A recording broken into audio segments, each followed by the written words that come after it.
Good morning. Welcome to the Boise Unitarian Universalist Fellowship. It's been a week. And we know that it's only just beginning. And I know that you hear me, many of you who are members here and have been coming for a while, you hear me say these words every week, but today I invite you to listen more closely and hear them newly. We are a spiritually diverse, justice-seeking religious community, proclaiming the power of love at the core of our living tradition. You can keep amening all you want today. You might need Kleenex later, though. Love of neighbor, love for ourselves, love for each other, love for our planet. And these are revolutionary words right now, especially in times like these.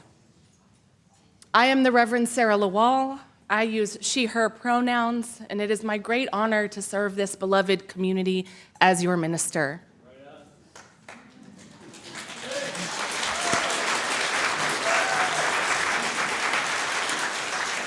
Oh, you guys, I can't start crying yet, okay? I've met a lot of newcomers today, so welcome, newcomers. We're really glad you found us. We know that we are all searching for connection and community and meaning right now, and so thank you for joining us. Please stick around after the service and introduce yourselves to us so that we can warmly welcome you, and also in the chat so that we can warmly welcome you. Whether you've come here for the 1,000th time or this is your first time here, welcome. Welcome, we are glad you're here. Whomever you love, however you identify, you are welcome here. Whoever you are, wherever you are on your spiritual journey, whatever faiths you have known, if any, whatever doubts and fears you carry, you are welcome here. Our community exists beyond the walls of this sanctuary, so let's take a moment to wave and welcome those that are worshiping with us online. We invite you to turn your cameras on so we can see your beautiful faces here in the sanctuary and extend our joy and welcome to all of you. All of you. I guess we're all in person today. Have we admitted everybody from the waiting room? That could be a technical glitch. Friends on Zoom, online, I know there are a lot of you out there today. We are very, very glad you're here. Take a moment, friends, and look around the room. Look at each other. Give a wave to someone that you recognize or someone that you don't recognize, and just be like, I'm gonna see you at coffee time. Be sure to introduce yourselves to each other. These are words from my colleague, the Reverend Peggy Clark. Friends, come in and bring everything you have. Drag in your fear, your doubt, your anger. Carry with you your heartbreak, your desperation, your feelings of being small or alone or abandoned. Leave nothing by the door for you to pick up on your way out. Bring it all in. Bring it all in here to your people, even if you don't know a soul in the room. We are for each other. We are what we have. We are what we need. Let's make room for each in our fullness. And let's make room for faith, hope, and love, which are also today looking for a home. Even in this hard, cold space, we can create softness. We can create welcome. We can create warmth where all of who we are can rest. Each week, we begin our time together, our worship service, by centering ourselves and lighting our flaming chalice, a symbol of our free faith, a beacon of hope, love, and justice. We share in this lighting, especially today, in solidarity with thousands of other Unitarian Universalists lighting chalices this morning, reminding us that we are connected to each other and to a larger community of faith and love.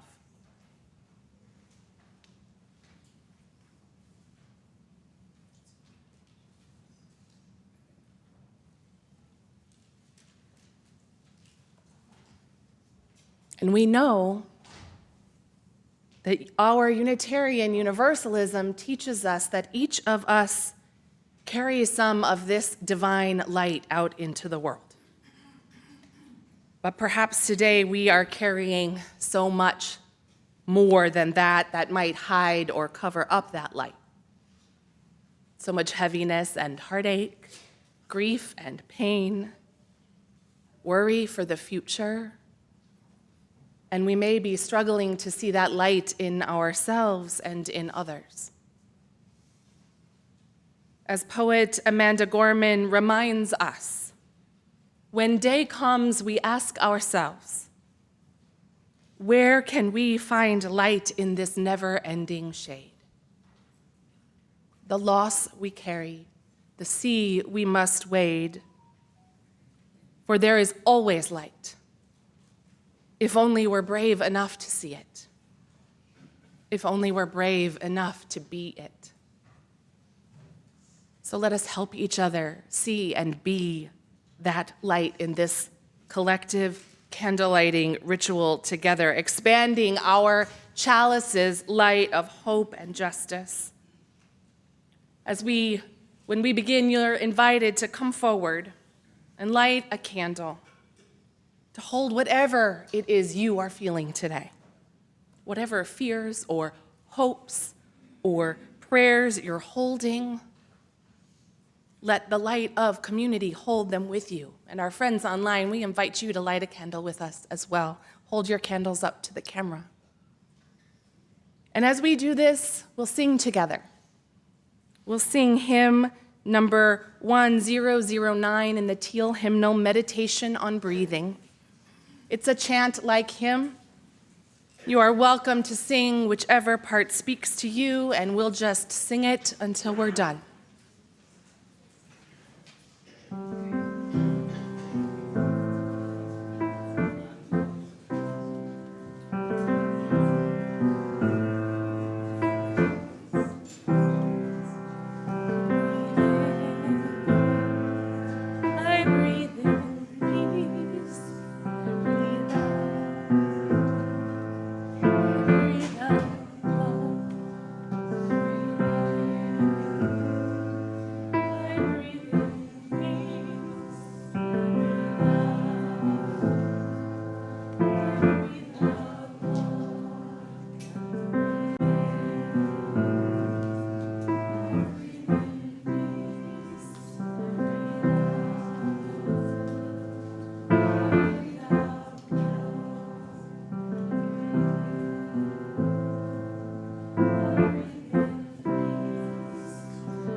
We come from and live on land considered sacred by many indigenous peoples, known as Bannock, Shoshone, Paiute, and many other tribes that lived here sustainably for thousands of years, inhabiting a vast region including much of Idaho.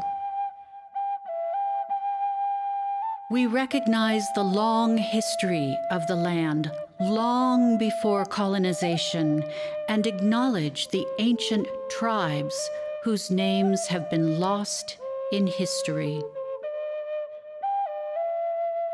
With this acknowledgement, we wish to demonstrate our commitment to dismantling the legacies of settler colonialism. We honor Indigenous peoples' connection to the land and support their right to sovereignty.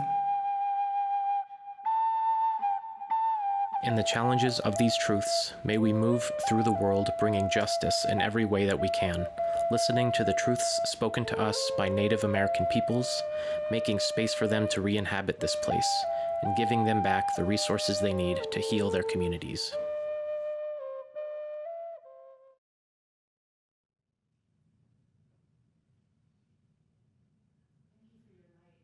Friends, look at your lights. These are your lights, our lights. This is our collective light. Our spiritual theme for this month of November is living love through the practice of repair. This week's service was supposed to be about repairing our democracy. But I am not sure how we do that right now, or if it is even possible. That's where I am in this moment. So today's service offers us a container to hold all that we are carrying with poetry and reflection and extra hymn singing. May you find what you need in today's service. And if you didn't get a chance to light a candle during any of our hymns today, if you'd like to come up and light a candle, please feel free. So as we enter this time of worship together, let's keep breathing. Take a breath with me. Fill your body with breath. Fill your body with the light of love and justice and community. Breathe, knowing that our breath connects us to each other, to humanity, to our bodies, to this planet.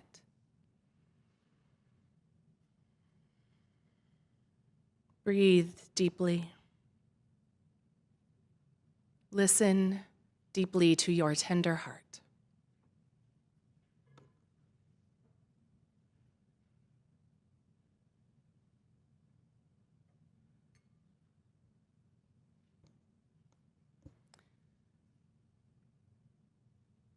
Today I invite you to offer up the words of our opening poem, The Thous and the Thines, to offer them up to freedom. Thou art the song of my heart in the morning. Thou art the dawn of truth in my soul. Thou art the dew of the roses adorning. Thou art the woven whole. Thine is the grace to be steadfast in danger. Thine is the peace that none can destroy. Thine is the face of the need-riven stranger. Thine are the wings of joy. Thou art the deep, to the deep in me calling. Thou art a lamp where my feet shall tread. Thy way is steep, past the peril of falling. Thou art my daily bread. Thine be the praise of my spirit uplifted. Thou art the sea to each flowing stream. Thine be the days that are gathered and sifted. Thou art the deathless dream.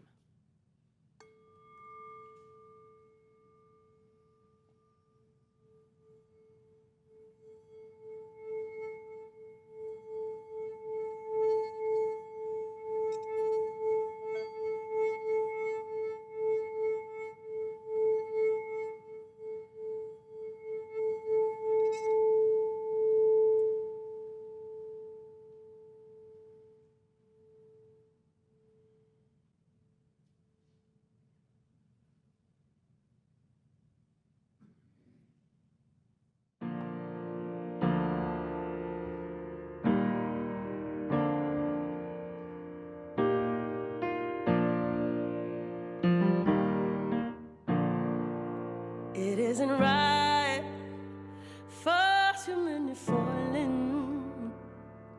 They say it's in the name of the greater good. Oh, we lost sight. World is getting colder. What happened to the words for which we once stood? I will stand for you. Would you stand for me? Everybody deserves to be free. I would lend a hand to you. Would you lend a hand to me? Everybody deserves to be free. It's close to 9, but I'll leave a candle burning to light your way home. Won't give up the fight. Story isn't over, no. I won't let you walk all alone. I will stand for you. Would you stand for me? Everybody deserves to be free. I would lend a hand to you. Would you lend a hand to me? Everybody deserves to be free. Say, if you feel like I do, stand with me. If you hurt like I do, stand with me. Feel like I do, stand with me. If you hurt like I do, stand with me. Yeah. Think it's a shame if it gives you the blues. Oh, I'm telling you, I will stand for you. Would you stand for me? Everybody deserves to be free. And I would lend a hand to you. Would you lend a hand to me? Everybody deserves to be free. I will stand for you. Would you stand for me? Everybody deserves to be free. Hand to you. Would you hand to me? Said everybody deserves to be free. Everybody deserves to be free. Everybody deserves to be free. Yeah. Oh, yes.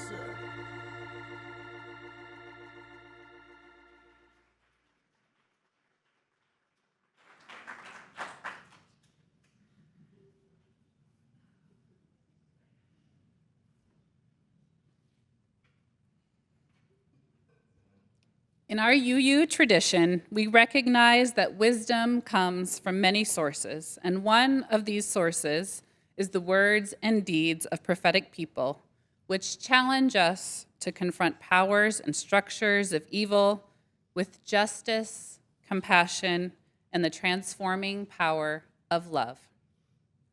Today's call to worship comes from cultural and spiritual midwife Venice Williams.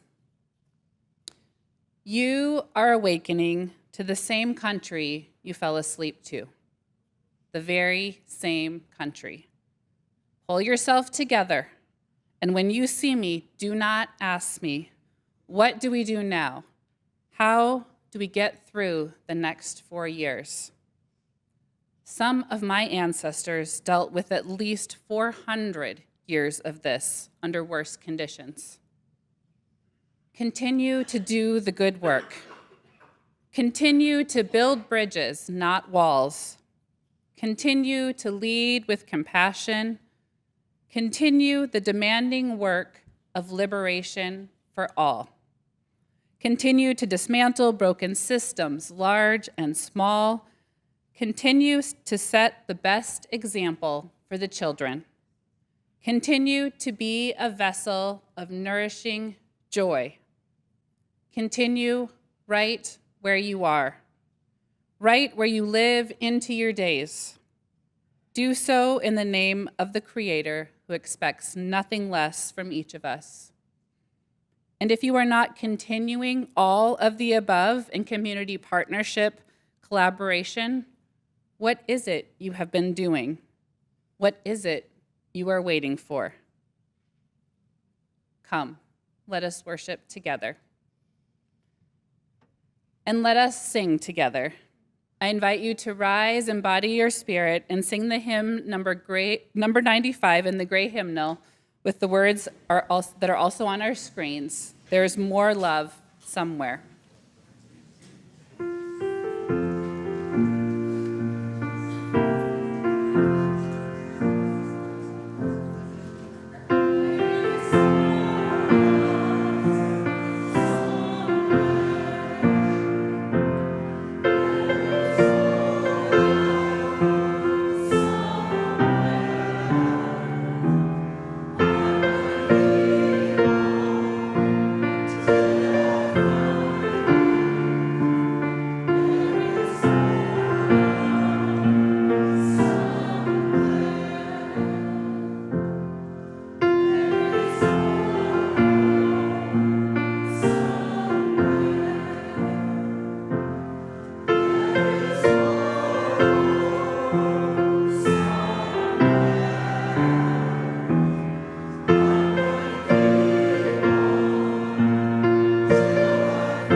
I want to invite our young people down here front with me because for our Time for All Ages, but also because you all are really good at helping me find the more joy somewhere. But we're going to come on this side today because we have this big table here. And Travis is coming up here with me.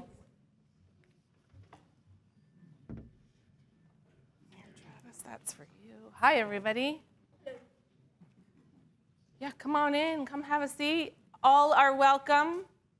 You can be young and young at heart. And you can be a teenager who's not quite sure where you want to be yet. But you can come and join us up here. This is my favorite space to be. Y'all know why the grown-ups are freaking out? Kids too. Like my kids, lots of kids are freaking out too. And here's Travis, our brand new Director of Religious Education.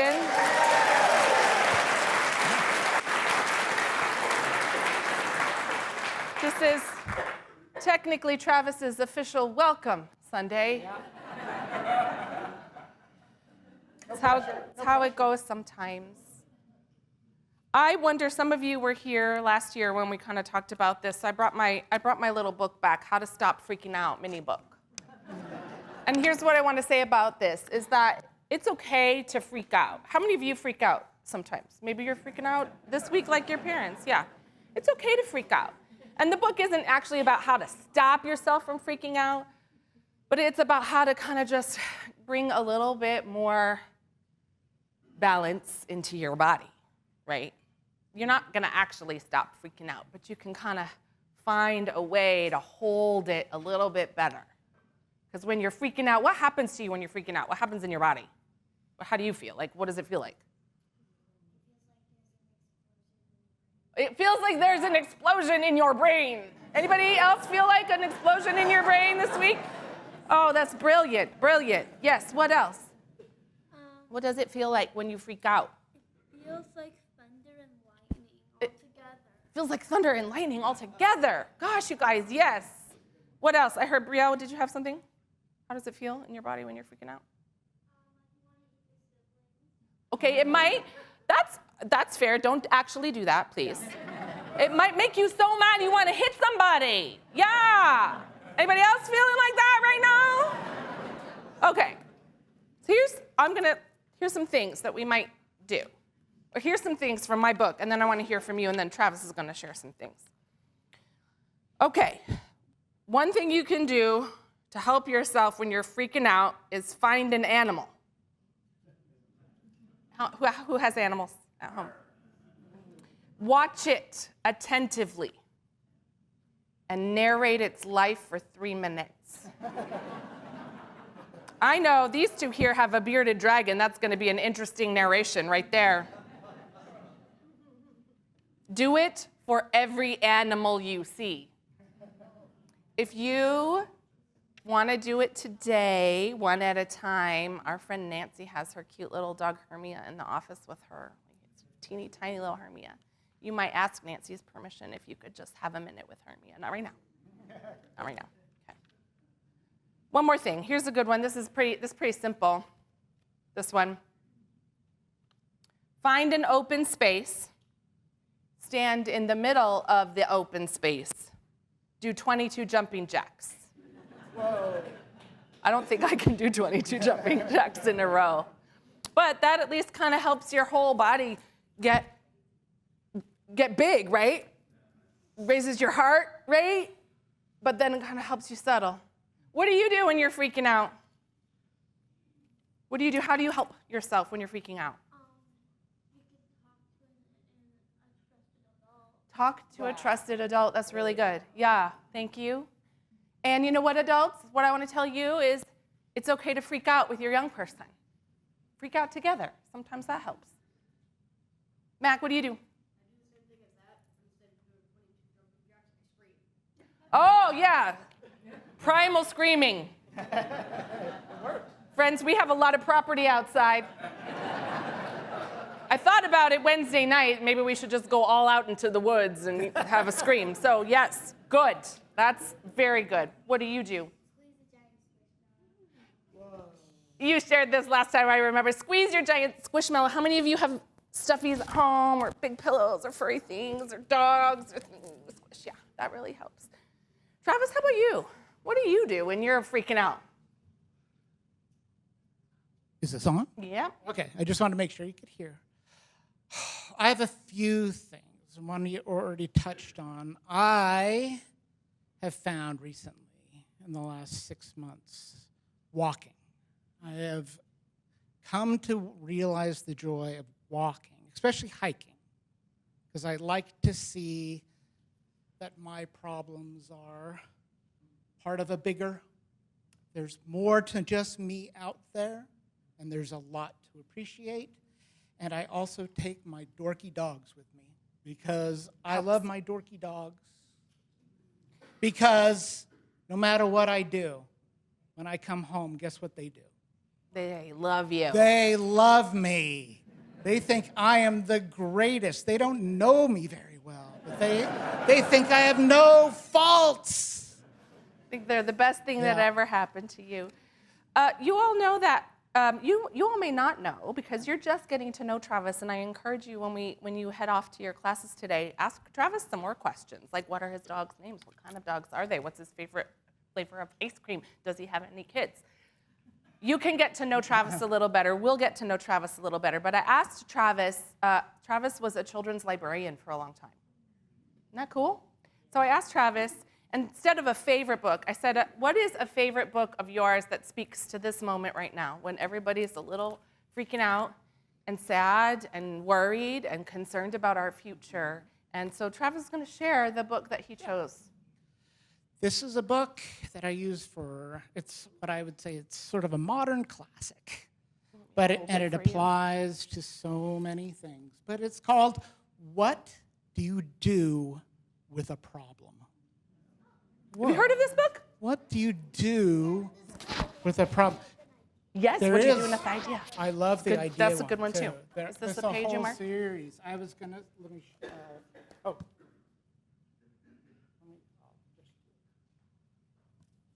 I'm an expert at story time. I can do this. Fair enough. I'm going to sit right down. Yeah. So I'll read the first. We won't go through the whole book. But I don't know how it happened, but one day I had a problem. I didn't want it. I didn't ask for it. Amen. I didn't really like having the problem, but guess what? It was there.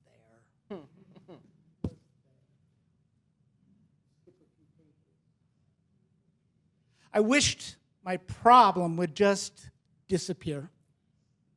Just go away. I wish I could hide from it. I tried everything. I even found ways to disguise myself. But guess what? The problem still found me.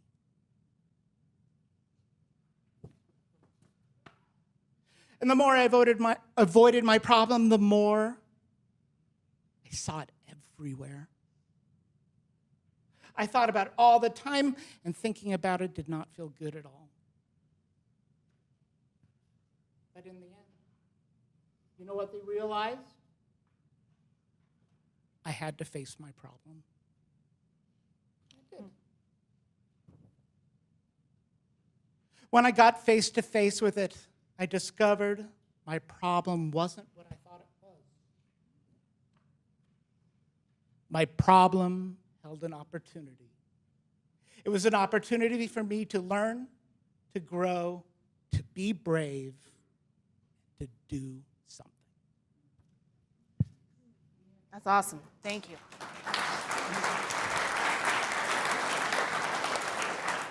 Some of you talked about trusted adults, but also sometimes what happens is how many of you ever just need a hug? Yeah. Some of us are huggers. Some of us are like, no, thank you, and that's okay. No, thank you is a perfectly fine response. But I want to invite you. I will take hugs from anybody today. Okay? I will also take high fives and elbow bumps. So let's sing ourselves our community blessing together before you go off to your religious exploration.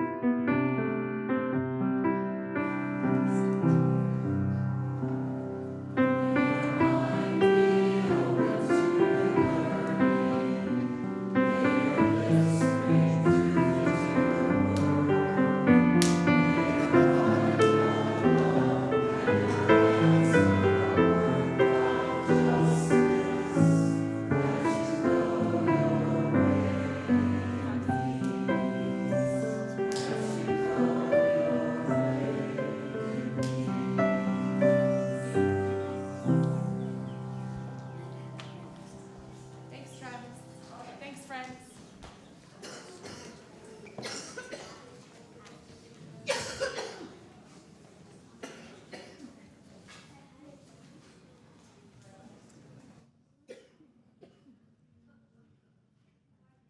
I love the meander today. Our first reading this morning is Ring the Bells That Can Still Ring by Rosemary Watola Traumer Humley, borrowing the title from Anthem by Leonard Cohen. She begins with this quote from Rainer Marie Rilke, translated by Joanna Macy from Sonnets to Orpheus, Book 2, Sonnet 29. Let this darkness be a bell tower, and you the bell. As you ring, what batters you becomes your strength. Batter me, love, like a bell, till I ring and ring and ring, because everything I am, my whole being is vibrating with the urgent, pressing call for love. Not the sweet love of lullabies, but insistent love that rings through walls, love that drowns out any voice not in service to the whole. Batter me, love, until there is no one, including me, who cannot hear the pounding imperative to be kind, to find compassion, until all beings feel real love peeling through their bodies, a resonant command so true it cannot be unheard. I have heard other love-battered bells of humans, and the song of them is charging me, changing me, making me long to be rung only by love. It is not easy to keep asking for the battering, but worse to be silent. Worse not to be bell. Worse not to be an instrument of love. Once I feared the battering. Now I fear it and the thrill in the ringing. Love. The only song I want to sing. Let us sing of love together as we rise in body or spirit for hymn number 131 in your gray hymnal with the words on the screen. Love will guide us.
We give to remind ourselves how many gifts we have to offer.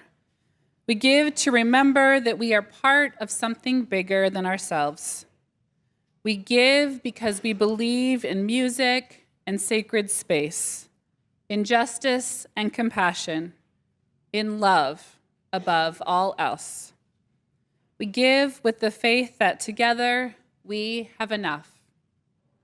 Today, we share those gifts with our plate partner, our own Refugee and Immigrant Justice Ministry, as an expression of that commitment and living out our faith in the world. I invite the ushers to please come forward. The gifts of the congregation will be most gratefully received.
As our ushers bring our offering gifts forward, I invite us all to join together and speak the words of our collective blessing for our offering gifts. We bless these gifts so freely given. May generosity always be our companion as we walk the holy path toward ever greater compassion and beauty. Thank you.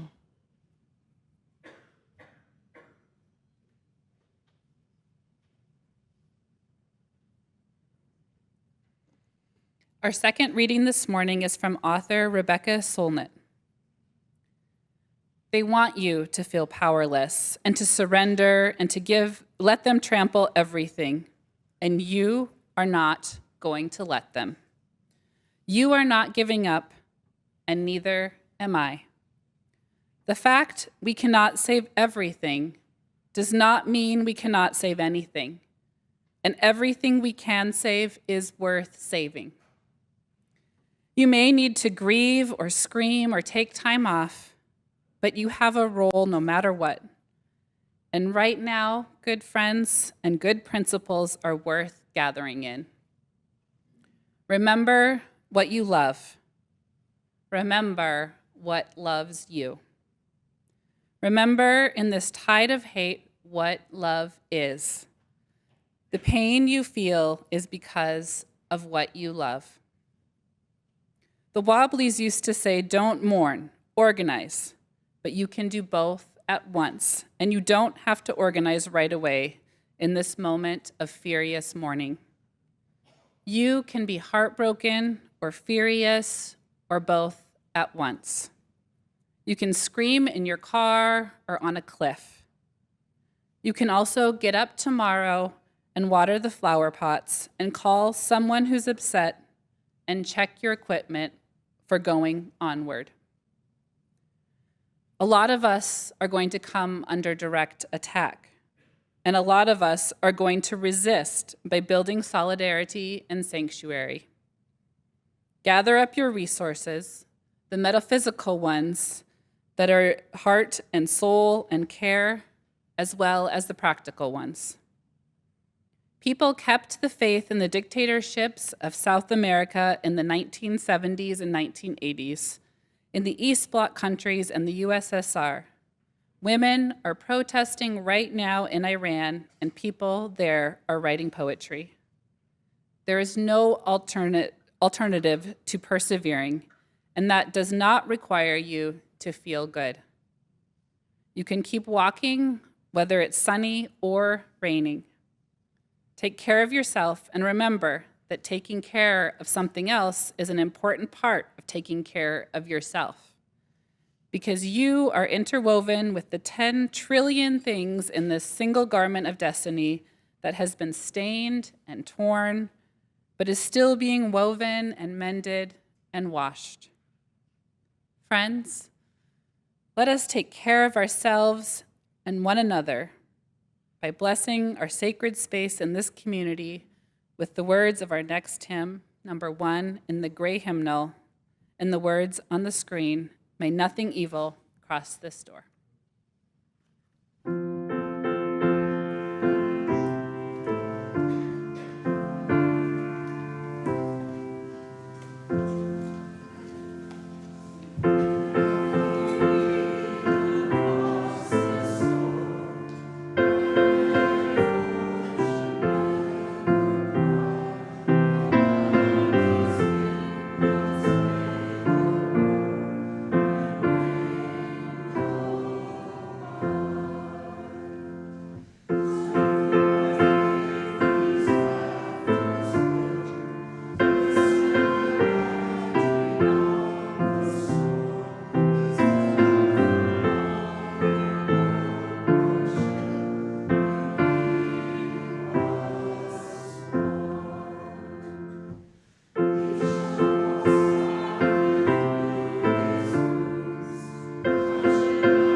Appreciate all the hymn singing today. Thank you all. I want to start with a content warning that this sermon contains the hard stuff and the hard truths and the real fears. And so if you need to take care of yourself at any point, even if that means get up, walk around, do jumping jacks, please do. Please do. Do what you need to do. And come find me for a talk when you're ready. This is not the sermon that I wanted to write. On Tuesday, I had prepared 2 worship services with different hymns and songs and readings for each. I hated that I had to do that. I'm not a typically prepare for the worst kind of person, but here we are. On Wednesday, I cried as I deleted the options that would have held our celebration. I have vacillated between numbness, despondency, grief, despair, rage, and terror. I want to offer you words of comfort and hope, but I don't have any. I am not there yet. And some of you are, and that's cool. And that's why I chose the readings and the hymns so they could hold some hope for our broken hearts. My fear and anxiety is big. And the same is true for so many of my beloveds, friends, and neighbors, our vulnerable and marginalized communities, our community partners. And my heart just keeps breaking over and over and over again. Because let us remember that those who are about to assume power have been very clear about their ideology and priorities and promises that directly target human beings, immigrants, people of color, trans folks and other queer folks, non-Christians, progressive activists, progressives of any kind. They have branded us and the values to which we commit ourselves the enemy. Turning Point USA, a Christian nationalist organization, publishes an online watch list of radical professors. The list includes doctors running gender-affirming care clinics and labs connected to colleges, sociologists teaching about race and systemic racism, and of course, those researching queer theory and LGBTQ+ identity. So of course, people are scared. Of course, our children are scared. I'm a part of a number of online support groups for parents of trans and gender expansive youth, and we are terrified.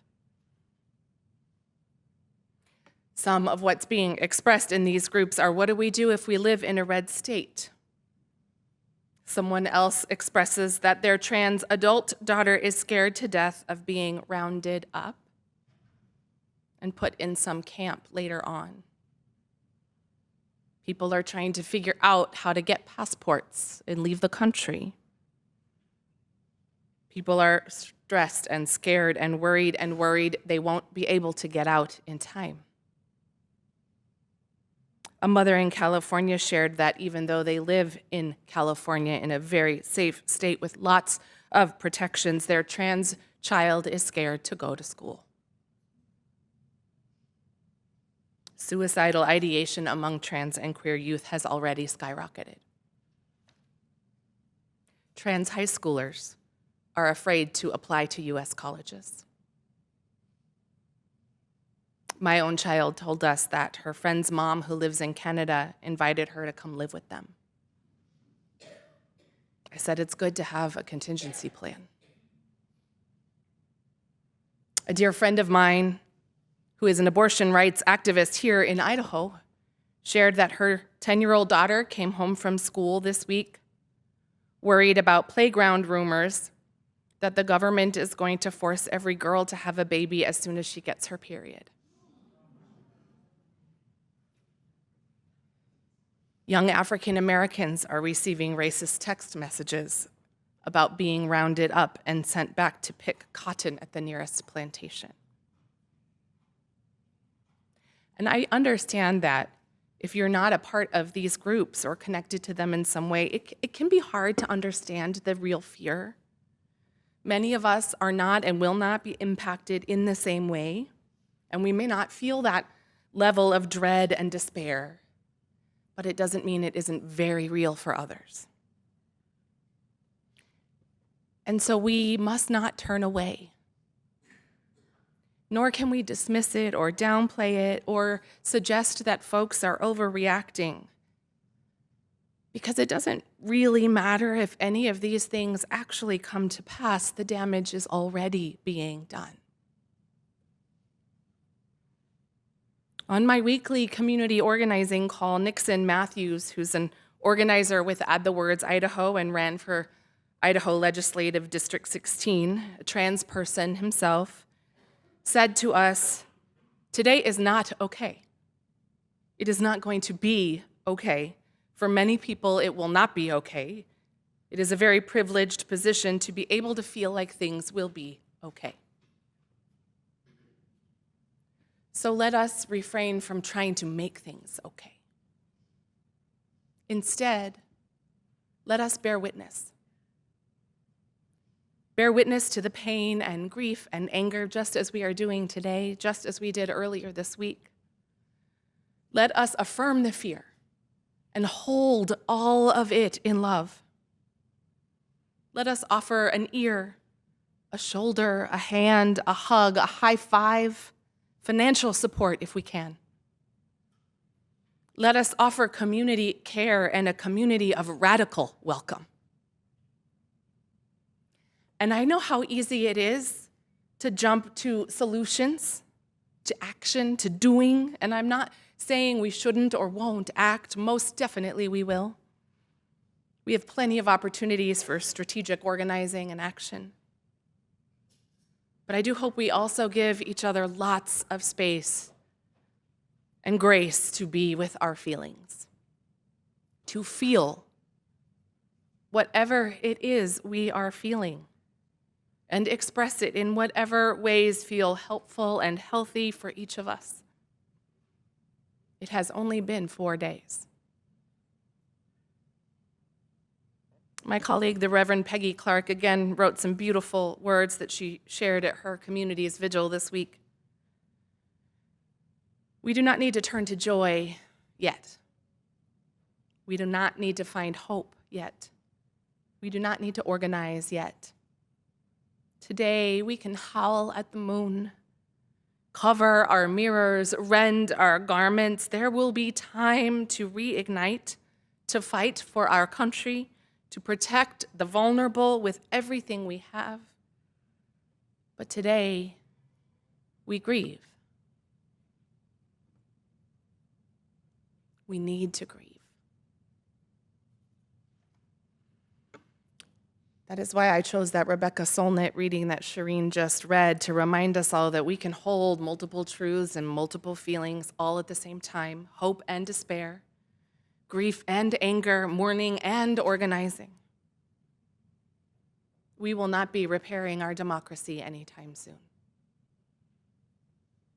It will continue to be further manipulated and twisted until it becomes unrecognizable. We know this government will betray us. To some degree, our government always has, regardless of who is in power, because these oppressive systems centered around white supremacy and extractive capitalism were not built to hold us. The question I keep wrestling with is, how do we respond when things feel beyond repair? We lean in to community, to each other, to our loved ones, wherever it is we find solace and comfort. We minister to each other. We keep ministering to each other. We've already been doing it. Our poetry vigil on Wednesday, and the music and the words being shared in our email groups and on social media. Thank you for that. It has certainly been a balm for me. Now is the time to lean in and lean on all of our small group connections. So keep going to yoga and book club and your neighborhood pod and wake up coffee, going deeper. Keep going to Terrific Tuesdays and Thumbs Up Thursdays and your Women on the Verge groups and your grief groups. Call each other, text each other. Send someone a note of love and solidarity, especially if they belong to a vulnerable population. And it is okay when we are together to ask for space to share your feelings, to unburden your heart. I will stick around a little while longer today after our hospitality time, if anybody wants to unburden their heart. We can also respond by reaching out. We lean in and we reach out. We focus on community care and especially mutual aid. In time of broken systems, mutual aid is one of the best and fastest ways to make a direct impact. Mutual aid invites folks to ask for what they need from community, and then community responds with as few barriers as possible. Add the Words Idaho offers mutual aid funds to LGBTQ+ folks and their families. Just this week, they announced that they have funds to help pay for therapy sessions for trans youth and families. We see mutual aid and our national UU-led Pink Haven Coalition, which supports trans relocation. There's Black Lives of UU and the Black Liberation Collective and so many others who give funds directly to those in need for whatever they need. We respond by banding together. There are so many others who are already leading and doing good work. Marginalized folks have been organizing for a long time. So let us seek out those organizations, led by the very people they aim to support. Let us ease in to what needs to be done a bit by taking direction from others. We aren't meant to fix anything alone. We respond by prioritizing rest for yourselves, for our community, for our marginalized beloveds. I don't know about you, but I've not been resting very well, or sleeping very well for that matter. But see, we are a countercultural faith, and rest is countercultural. Rest is resistance, especially in a world that always demands more. So let us not demand more of each other and our beloveds. Let us learn to hear the no's and honor the boundaries. Maybe we hold regular public nap-ins. I'm not kidding. Look up the nap ministry. They're already doing it. Trisha Hersey's already doing it, where we just invite people into our space for intentional rest. And if there are folks, because there are folks who cannot prioritize rest and self-care, donate more to mutual aid or offer to watch someone's kids or just bring them a bag of groceries. We will need to get creative in our responses and think big and think outside the box and outside the systems that hold people down and perpetuate harm. We will need to embrace pathways of disruption and disobedience and build alternatives. We may need to go underground with direct support and aid while still remaining publicly visible. Because we, as a religious institution, we cannot hide. We cannot play it safe. We, as a church community, have an important role to play in the response to authoritarianism, and collectively, we can offer the cover of sanctuary in a lot of different ways. I've been turning to the lessons learned in Nazi Germany, among others, when churches throughout Europe were mostly silent, while Jews were being persecuted and deported. Churches sought to act as institutions do in their own best interests, in their narrowly defined, short-sighted interests. Yes, there were brave clergy and brave lay people who spoke out, but the institutions held back. Timothy Snyder, the author of On Tyranny, synthesized his writing into 20 lessons on fighting tyranny from the 21st century. And his first lesson is about ceding power. He writes, "Do not obey in advance. Most of the power of authoritarianism is freely given. In times like these, individuals think ahead about what a more repressive government will want, and then they offer themselves without being asked. A citizen who adapts in this way is teaching power what it can do." Thankfully, we can follow the lead of our Unitarian Universalist Association, already rolling out support materials to help UU communities build resistance and collective religious responses. I'm so grateful for our UUA. I belong to a preachers group that meets twice a month. And we just met this past Thursday, and I was so grateful.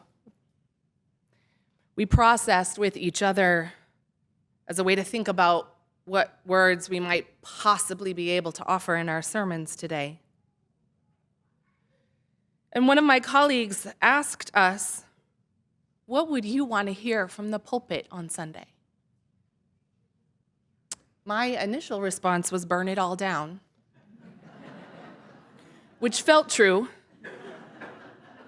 but that's really my anger talking. But then I got quiet. And I finally said, "I would want to hear that you will protect my child at all costs, whatever it takes. They are all our children. Our trans and queer children, our Black and brown children, our Indigenous children, our poor children, our disabled children. This is our urgent charge, and we must renew our commitment to it. We don't need to talk about saving democracy. We need to save our beloveds who will be in harm's way." Amen. May it be so.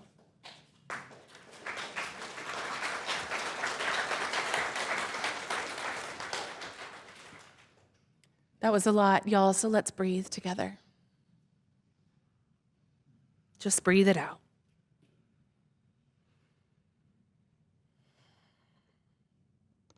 Just give yourself space to feel whatever is coming up for you. It's a lot to process, a lot to hold. Perhaps the greatest gift of belonging to this living tradition of Unitarian Universalism is knowing in our bones that we are both the inheritors of a complex and powerful historical legacy and the stewards of a future yet to be imagined. Today, as it has always been, the unwavering love at the center of our faith is our greatest balm, our strongest shield, our fiercest power. I invite you to pray with me. Spirit of life and love, holy mystery, beloveds, let us hold our fear together. May we honor our rage and devastation and grief, and still hold one another ferociously, tenderly, faithfully. And then let us move deliberately. Let us invest in trust. Let us claim joy and rest and sustenance. Let us give joy and rest and sustenance. We will resist en masse. We will fight fascism and continue the struggle for democracy. We will continue to build our movements for justice. Let us focus our efforts. Help us abandon distractions and create safe harbor for those in danger. Let us leverage our resources. Let us act as if no person is disposable. Let us refuse the politics of division and seek the wisdom of elders and of history. Let us weave deeper connections with our neighbors. Let us fight for our survival and create the conditions of possibility for our collective thriving and liberation. May we be vessels of peace and justice. May we be vessels of comfort and compassion. May we be vessels of faith and love. In the name of all that is holy, we pray. Amen. I invite us all to rise and embody our spirit, sing together our closing hymn, number 159 in your gray hymnal, words also on the screen, "This is my song."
Hands over your heart for our closing blessing, which is from poet, feminist, and activist Adrienne Rich. This reading is in the back of our hymnal, our gray hymnal, number 463, and I want to invite us all to speak the words together. My heart is moved by all I cannot save. So much has been destroyed. I have to cast my lot with those who age after age, perversely, with no extraordinary power, reconstitute the world.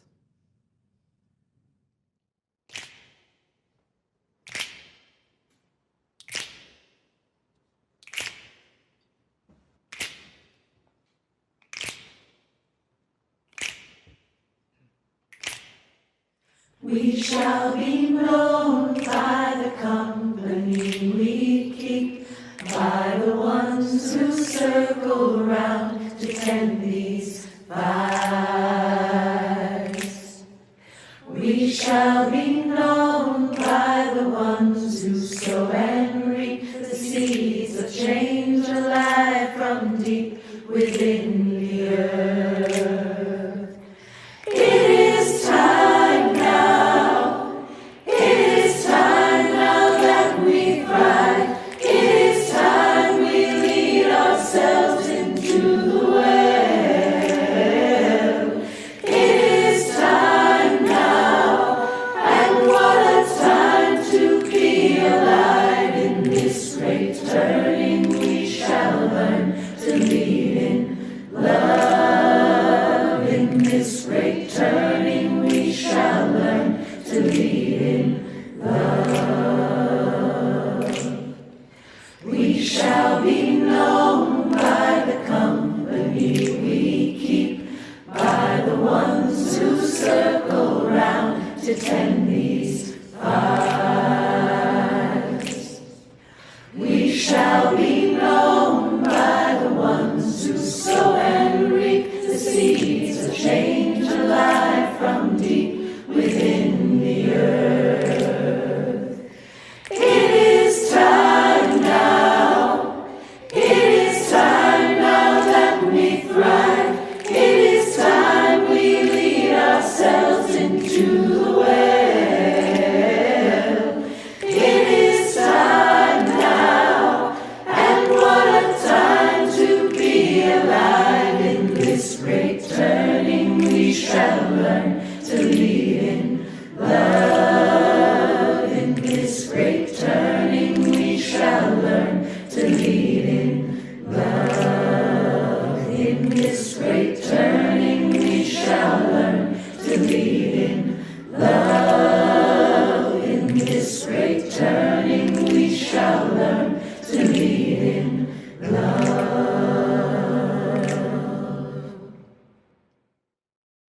I love you. Love each other. Blessed are we all. Go in peace.